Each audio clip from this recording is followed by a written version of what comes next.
मैं प्रोफेसर विनय कुमार पांडे, पूर्व अध्यक्ष ज्योतिष विभाग काशी हिंदू विश्वविद्यालय वाराणसी। देखिए, संस्कृत डिपार्टमेंट तो एक अलग है, संस्कृत विभाग एक अलग है काशी हिंदू विश्वविद्यालय के अंतर्गत। वैसे संस्कृत काशी हिंदू विश्वविद्यालय में 2 संकायों में पढ़ाया जाता है, 2 फैकल्टी में पढ़ाया जाता है। एक आर्ट फैकल्टी जिसको हम लोग कला संकाय के नाम से जानते हैं, और दूसरा संस्कृत विद्या धर्म विज्ञान संकाय जिसको हम लोग SVDV के नाम से जानते हैं। इन 2 संकायों में संस्कृत पढ़ाया जाता है।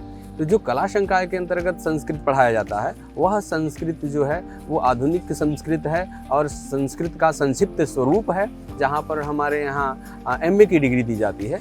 और दूसरा संस्कृत विद्या धर्म विज्ञान संकाय, जहाँ पर वेद वेदांग और उससे संबंधित जो पारंपरिक जितने भी शास्त्र हैं उनको पढ़ाया जाता है। और उसके लिए यहाँ पर आचार्य की डिग्री दी जाती है, आचार्य की उपाधि प्राप्त होती है। और आचार्य की उपाधि प्राप्त करके वो यहाँ पर आनुषंगिक पूरी तरह से ग्रंथानुक्रम से समग्र संस्कृत वाङ्मय और वैदिक वाङ्मय का अध्ययन कराया जाता है।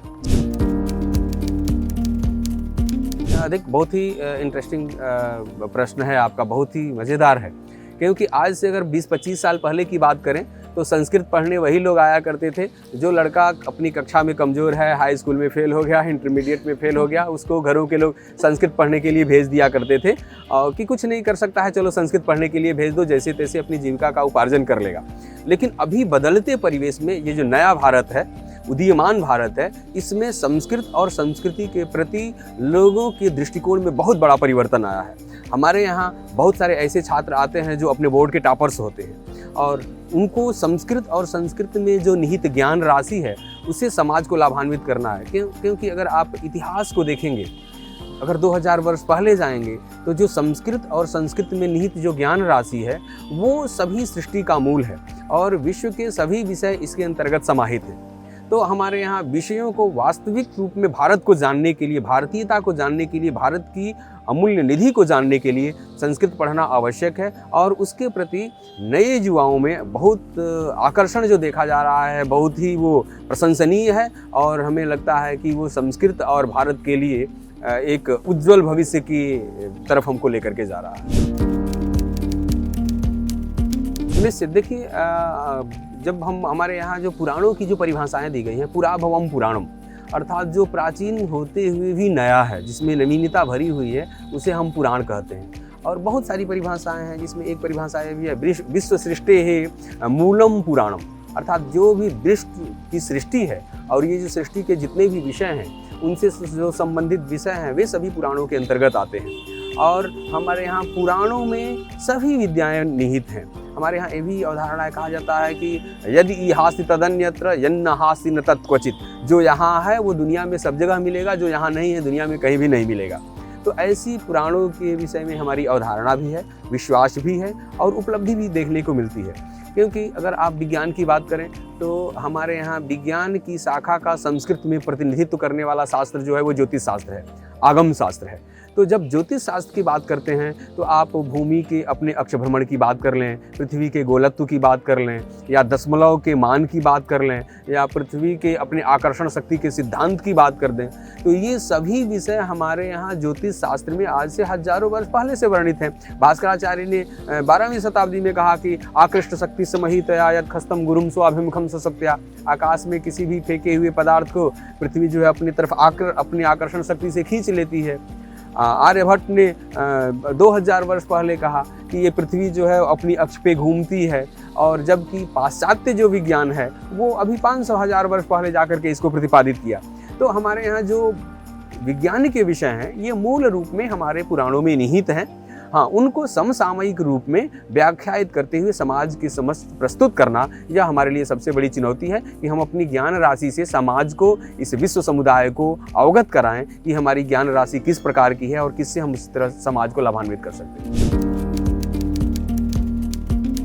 देखिए, संस्कृत जो है वो वास्तविक रूप में संस्कृत का एक स्वरूप है, और आजकल का जो संस्कृत है जिसको हम लोग पाणिनीय व्याकरण के से अनुबद्ध जानते हैं, वो पाणिनीय व्याकरण से बधा हुआ संस्कृत है। और इसके पहले प्राचीन व्याकरण भी हुआ करता था, जिससे प्राचीन संस्कृत का स्वरूप हमारे सामने आता था। लेकिन जो उसमें और वर्तमान कालिक जो संस्कृत है इसमें कोई बहुत परिवर्तन नहीं है। उसके स्वरूप में कुछ शब्द नए बन गए कालानुक्रम से, कुछ शब्दों की सिद्धियां हो गई, और इसके अतिरिक्त ये जो वैदिक कालीन संस्कृत है, जो वेदों में संस्कृत देखने को मिलेगा, वो संस्कृत थोड़ा पृथक है, क्योंकि वेद मंत्रों में ऋषियों के द्वारा लिखी गई जो मंत्र हैं, जो ऋचाएँ हैं, जो अनुवाक्य हैं, जो छंद हैं, वो एक अलग हैं।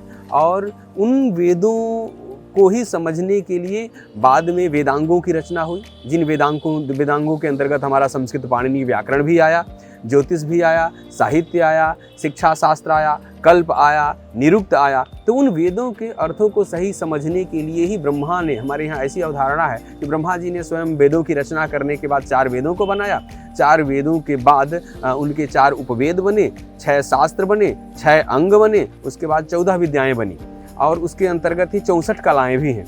तो इन सबको मिला करके और उसके बाद से हम समग्र संस्कृत वाङ्मय को एक साथ देख सकते हैं। तो ये जो संस्कृत वाङ्मय है अपने अंतर्गत सभी को समाहित किए हुए है।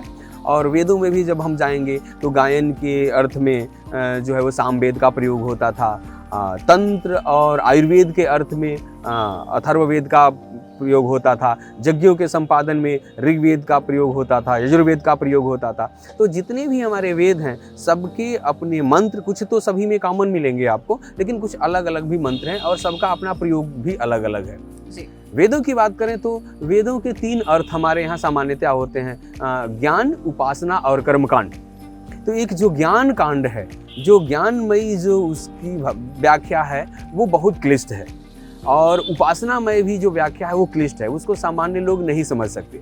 हाँ, एक जो कर्मकांड है, जैसे कि आप गणेश जी का पूजन कराते हैं, तो गणेश जी का पूजन कराते हैं तो जिस मंत्र में ओम गणानान्त्वा गणेश जी का शब्द आएगा तो हम समझ लेते हैं कि गणेश जी की आराधना का मंत्र है, तो हम गणेश जी की उसे आराधना कर लेते हैं। जिसमें दुर्गा शब्द आता है तो हम समझ लेते हैं कि दुर्गा की आराधना का मंत्र है। तो एक भाव प्रधान यहाँ पर शब्दों की व्याख्या होती है, और हम कर्मकांड के इस स्वरूप को लेकर के और उसमें प्रापण कराते हैं, जिससे कि आध्यात्म के प्रति, एकात्मवाद के प्रति, उस ईश्वर के प्रति आपका प्रवेश हो सके। क्योंकि मन को एकाग्र करने के लिए ये कर्मकांड भी आवश्यक है, और उस कर्मकांड में हमारे वेद जो होते हैं वो प्रापण कराते हैं, हमारा प्रवेश कराते हैं।